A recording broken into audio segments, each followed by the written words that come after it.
നക്ഷത്രയുടെ പിതാവ് ശ്രീ മഹേഷിനെ പാർപ്പിച്ചിരുന്ന സെല്ലിൽ ഇനി കഴിയുക ഓയൂർ കേസിലെ പ്രതി പത്മകുമാറും ഡോക്ടർ വന്ദന കൊലപാതക കേസിലെ പ്രതി സന്ദീപുമെന്ന് സൂചന. ഓയൂരിൽ 6 വയസ്സുകാരെ തട്ടിക്കൊണ്ടുപോയ കേസിലെ ഒന്നാം പ്രതി പത്മകുമാറിനെ പുതിയ സെല്ലിലേക്ക് മാറ്റി. കേസ് ക്രൈംബ്രാഞ്ച് ഏറ്റെടുത്തതിനു ശേഷം പ്രതികളെ കസ്റ്റഡിയിൽ വാങ്ങിയിരുന്നു.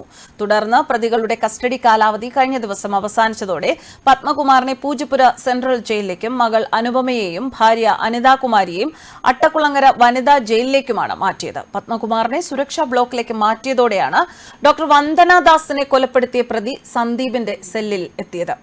കഴിഞ്ഞ ദിവസം ശാസ്താംകോട്ടയിൽ ട്രെയിനിൽ നിന്ന് ചാടി മരിച്ച ശ്രീ മഹേഷ് ഇതേ സെല്ലിലായിരുന്നു കഴിഞ്ഞിരുന്നത്. മകളെ മഴുകൊണ്ട് വെട്ടിക്കൊലപ്പെടുത്തിയ കേസിൽ വിചാരണ കഴിഞ്ഞ് തിരികെ വരുമ്പോഴാണ് ശ്രീ മഹേഷ് ആത്മഹത്യ ചെയ്തത്.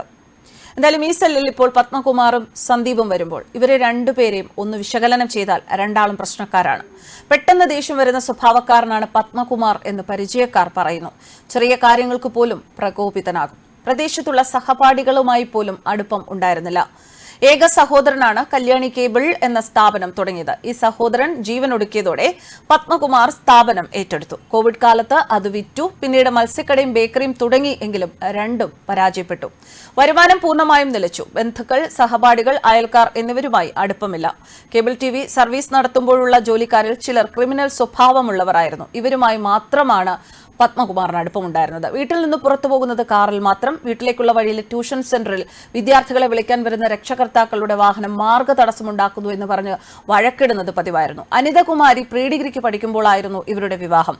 18 വയസ്സ് തികഞ്ഞയുടൻ പത്മകുമാറുമായുള്ള വിവാഹം നടന്നു. പത്മകുമാറിന്റെ അമ്മയ്ക്ക് ഈ വിവാഹത്തോട് എതിർപ്പുണ്ടായിരുന്നു എന്നാണ് പറയുന്നത്. മനോവിഷമം മൂലം പത്മകുമാറിന്റെ മാതാവ് കുറേക്കാലം മുടി മുറിച്ചു നടന്നുവത്രേ.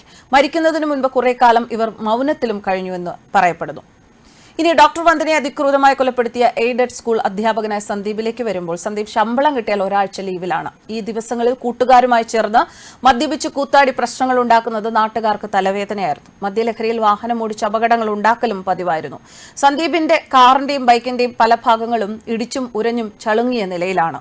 വാഹനങ്ങളോട് വല്ലാത്ത ഭ്രമമായിരുന്ന ഇയാൾ ഇടയ്ക്കിടെ സെക്കൻഡ് ഹാൻഡ് കാറുകൾ മാറ്റിവാങ്ങുമായിരുന്നത്രേ. മദ്യപിച്ചുള്ള പ്രശ്നങ്ങൾ പതിവായതോടെ വർഷങ്ങൾക്ക് മുൻപ് ബന്ധുക്കൾ സന്ദീപിനെ ലഹരി വിമോചന കേന്ദ്രത്തിലെത്തിച്ചു. ചികിത്സ പാതിവഴിയിൽ ഉപേക്ഷിച്ച് മുങ്ങിയ സന്ദീപ് വീണ്ടും മദ്യപാനത്തിന് അടിമപ്പെട്ടു. അധ്യാപക ദമ്പതികളുടെ മകനാണ് സന്ദീപ്. ജ്യേഷ്ഠൻ സജിത് കുമാർ ഹയർ സെക്കൻഡറി അധ്യാപകനാണ്. സന്ദീപും കുട്ടിക്കാലം മുതൽ പഠനത്തിൽ മിടുക്കനായിരുന്നു. തലവൂരിൽ TTCക്ക് ഒന്നിച്ചു പഠിച്ച കൊട്ടിയം മൈലക്കാട് സ്വദേശിനിയായ സംഗീതയാണ് വിവാഹം കഴിച്ചത്. പുറമെ ആരുമായും കലഹമില്ലെങ്കിലും മദ്യപിച്ചെത്തി വീട്ടിൽ അതിക്രമം പതിവായിരുന്നു. 4 വർഷം മുമ്പ് ഒരു രാത്രിയിൽ സന്ദീപ് കൊടുവാളുമായി ഭാര്യയെ വെട്ടാൻ ഓടിച്ചു. അന്ന് 2 ആൺമക്കളുമായി ഭാര്യ സ്വന്തം വീട്ടിലേക്ക് പോയി. പിന്നീട് കരുനാഗപ്പള്ളിയിൽ സന്ദീപിന്റെ ഭാര്യ സംഗീത സ്വകാര്യ വിദ്യാലയത്തിൽ അധ്യാപികയായി പ്രവേശിച്ചു. ഇവർ രണ്ടാളും പ്രശ്നക്കാരാണ് എന്നതുകൊണ്ട് തന്നെ ഈ സെല്ലിൽ ഇനി ഇവർ രണ്ടാളും കഴിയുമ്പോൾ വളരെയധികം കേരളത്തിന് പരിചയമുള്ള 2 കുറ്റവാളികളാണ് ഇവർ. ഇവരിനി എന്തൊക്കെ പ്രശ്നങ്ങൾ ഉണ്ടാക്കും എന്നതാണ് കാത്തിരുന്ന് കാണേണ്ടത്. ന്യൂസ് ഡെസ്ക് കർമ്മ ന്യൂസ്.